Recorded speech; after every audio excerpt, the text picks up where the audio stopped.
Can strata park an issue forever quoting lack of funds? And if common property repairs cost $10,000 to fix and strata has $20,000 in the capital works account, can strata park the issue in the pending list citing a lack of funds? Definitely not. It goes back to earlier what I mentioned before, an obligation for an owners corporation. So again, section 106 of the Strata Schemes Management Act states that the owners corporation must repair and maintain common property to ensure that it's in working order. So if it's failed, it's not working, it doesn't operate, an owners corporation has an obligation to repair it. Having no funds is not an excuse to meet that obligation. It just means that the owners corporation needs to take steps to raise those funds. And that's why legislation permits you to raise what they call a special levy.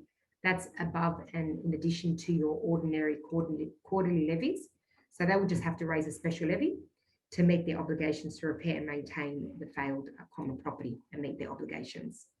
So if they don't have enough funds, the short answer is they must raise those funds.